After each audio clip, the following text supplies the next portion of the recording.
Hello and welcome. This is your first time here, and/or welcome back. If you've been following along with me, I'm still Michael Beck, and yeah, still rewatching some Star Wars films. I'm assuming that a previous video that I made talking about Star Wars has been released, and that you've seen that before watching this. But yeah, I think in the last video I said that I'm not that big of a Star Wars fan, and I feel like that's true compared with kind of your ultra mega Star Wars fans, but also I think I think there's a bit of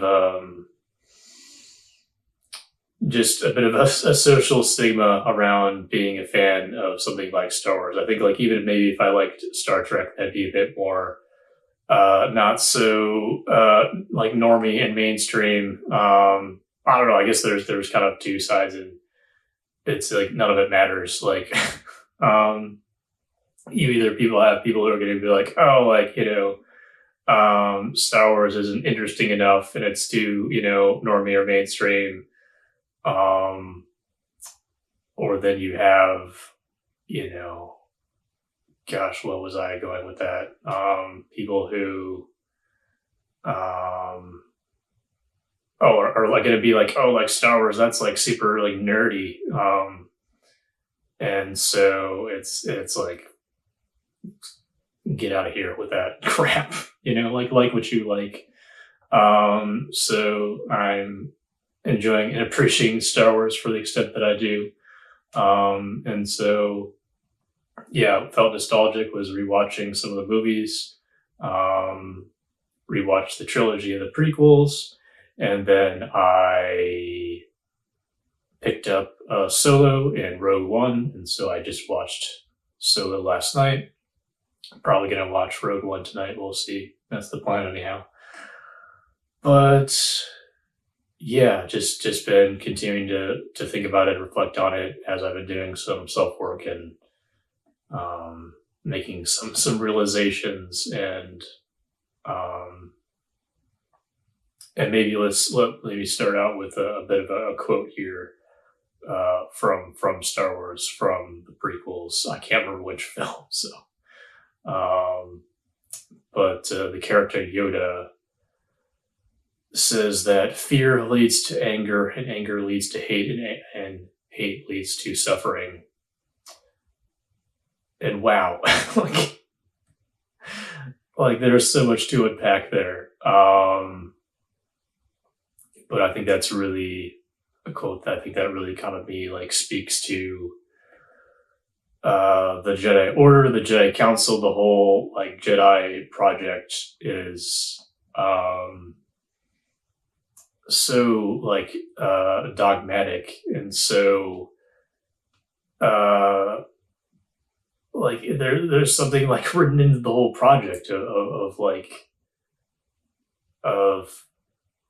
certain emotions being like negative emotions, and then it's like really you're doing the thing that you're being afraid of. Like you're saying that fear is not good, so you're afraid of fear.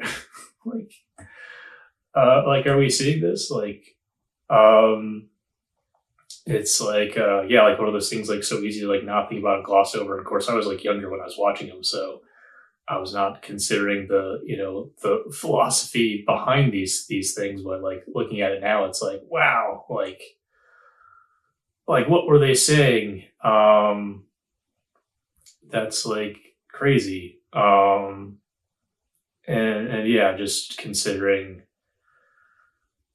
I guess I wouldn't maybe have, I think maybe it was my last video that I shared, and not in the the ordering things is getting a little bit tricky in my mind. But so I just previously did a video, a bit of a update in general, with talking about therapy and some things that have come up.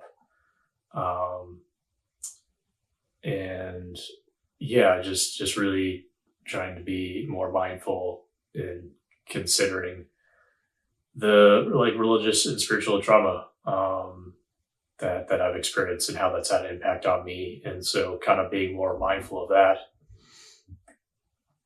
and yeah, thinking about just the narrative of this film, and especially like looking at the Anakin Skywalker character, and I think that can be a bit of the not a bit of I think that for some of us that can be the fear is you don't have certain thoughts, you don't have certain feelings because implications, and for Anakin Skywalker, like from the very beginning, like there was like fear because he was experienced fear, and it's like, oh, you have like these negative emotions, and like what will that lead to, and and so he tries to avoid um, his emotions, never really gets to get comfortable with and have a means of processing his emotions. He constantly is either berated by others or berates himself um, for being like, oh, I should be better, like even after someone tells him, when he's angry, that it's like human to be angry. He's like, well, I should be better, like, but it's like, dude, like, um, it's not like it is a healthy human natural emotion to be angry. Um, and so it's almost like, yeah, like he can't experience fear, and so the that creates like anger, and then he's like not supposed to be angry, and so like, yeah, like why isn't he going to be like hateful and like like project that, and that like not have that leak out to somewhere in some way. And so I think, yeah, it's like hard because it's not like this is all like a natural progression, this is the way that it would be like in real life, but I mean it does work in such a poetic way in terms of the story. But it's like, yeah, like um this thing of like trying to avoid the thing that you're afraid of can almost put you on the path to go there. um and yeah, just like all the pressure that was put on him to be the one, and restore order to the balance to the force. And it's like, what does that actually mean to like restore, balance to the force? Like, again, like part of the whole project is there's either a light side or a dark side, and you have to choose one. You can't have both. um, and it's just this fear and this dispelling, this rejection, from the Jedi of like the dark side, and it's like, um, and that just leaves them blind um, to to the evil and the darkness around, but also the evil and darkness like within themselves. Like they become blind to, again, like all of the um, just to say the least problematic, traumatic things that they are putting on others, and yeah, just like um, gosh, not trying to lose my train of thought. So many thoughts.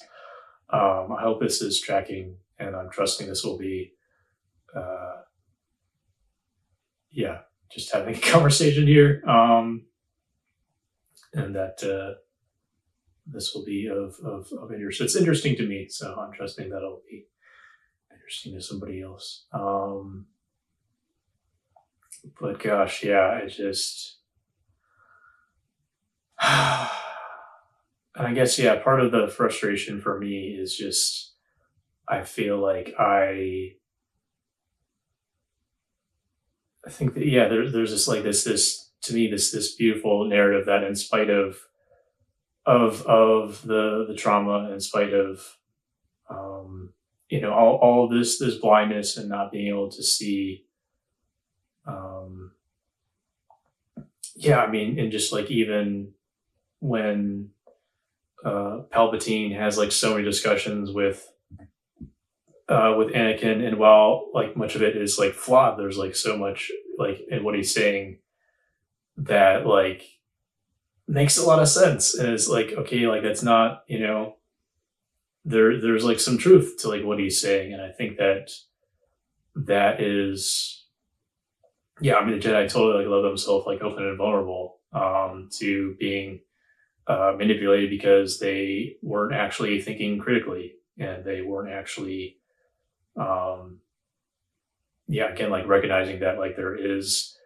there is the light and there is the darkness, and to actually have balance is to have both those things. Like you can't have balance if you're just in the light, or if you're just in the darkness. And so I think that's like the problem of both sides is that the darkness is all about the darkness, but then the Jedi is all about the light, and it's like you got to have both.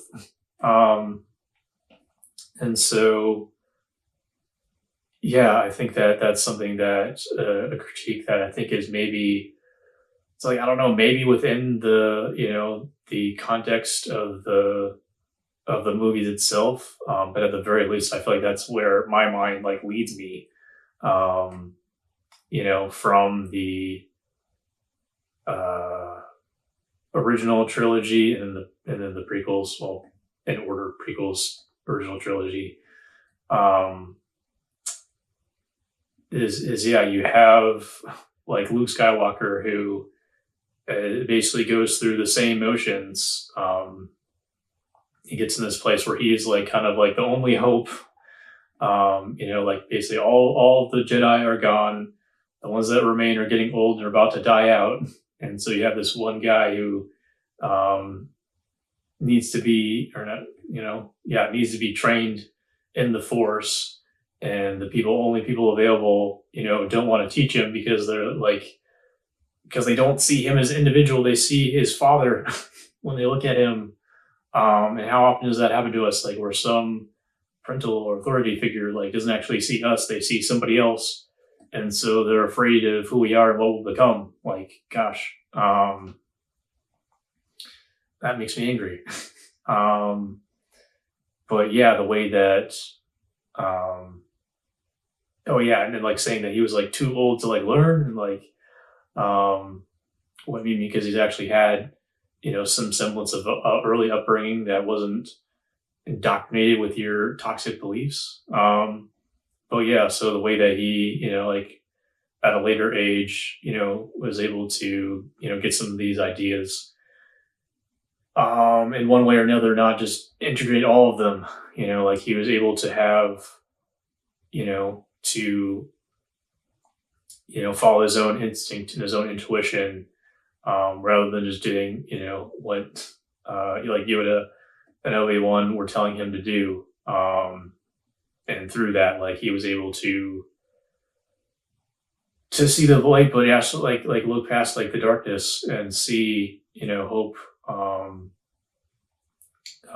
for his father, and believe that there was still good in him.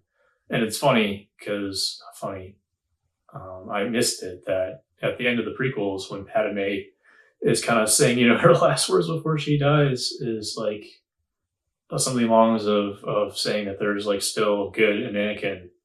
And so it's like unfortunately like she like believed and then died, but it was like it was on like Luke to kind of like continue on and like have that hope, of redemption for him. But again, like not just redemption for him, but like this more universal like redemption of like, um, just because you've like fallen doesn't mean that you can't turn around, and just because you have um, you know like darkness and like these quote unquote like negative emotions, like um, that doesn't mean like you should be disqualified. You're not still like a human being. Like yeah, the Jedi, like in talking about his father Darth Vader, like he's more man than machine now. It's like please, like so it's just to me like so cool the way that like Luke was able to combat um at least some of the ways that he was viewed, and be above that and kind of find his own way, his own path, um that was able to bring about redemption for his father. But like where I wanted that to go, and I was kind of trying to get there maybe earlier, again, is not just like redemption for Anakin, Darth Vader, but for like redemption of the whole Jedi thing, and I think that um, I just don't know if it's gotten there yet. I hope that maybe it will. And I'm not like super like in depth into like the world and the universe, so I don't know what's canon and maybe even like um, yeah, within like the books, like what's been like read, maybe kind of continue in my mind, kind of the through line of that like arc and that trajectory, that story. But I know that I guess there's the idea of like gray Jedi that do like have a knowledge and kind of integrate both like the dark and the light side of the force. And to me, that's like so cool, and that like really like makes so much sense to me. Again, that feels balanced. Um, and so I had hoped, with like I saw opportunity with the newest trilogy for them to kind of go that route, and I don't know if they ever really like went there. I feel like they kind of just repeated the same, at best, yeah, repeated the same story arc of the original trilogy. So, but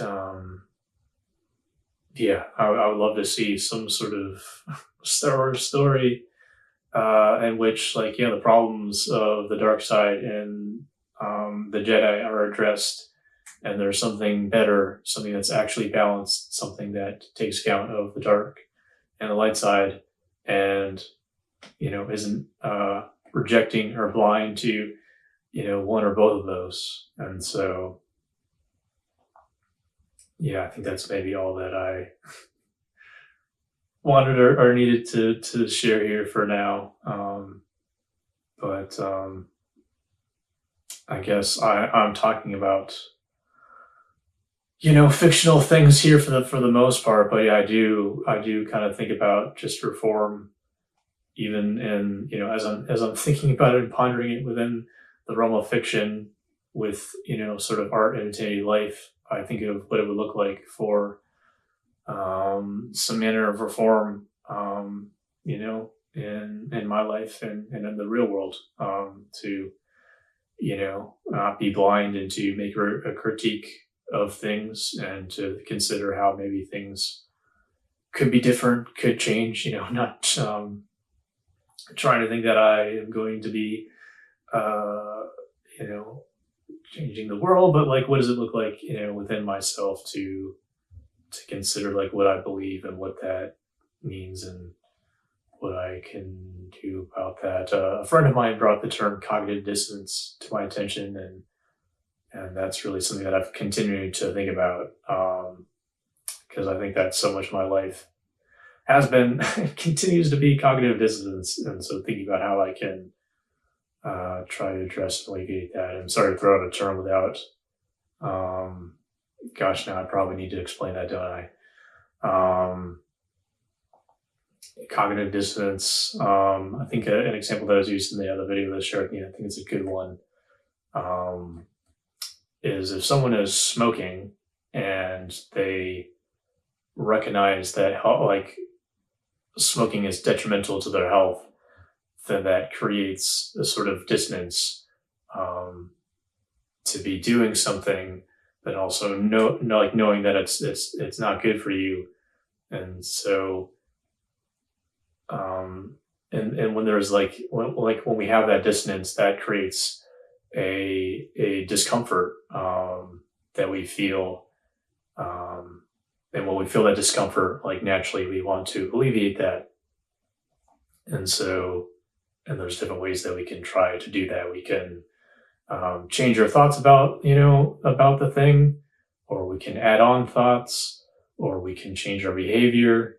I think those are the main ones. But anyways, I just reflecting on stuff that I've thought and believe, and the dissonance that it's created for me, and just thinking, yeah, like, do I change my thoughts? Do I add on some thoughts to it? Do I change my behavior in some way? I'm not sure. These are things that I'm really honestly and currently thinking about. But I guess I am glad to, be thinking about them on some level. Hopefully, yeah, again, going back to my previous video, like, having some space to ask these questions, but not getting too existential about it.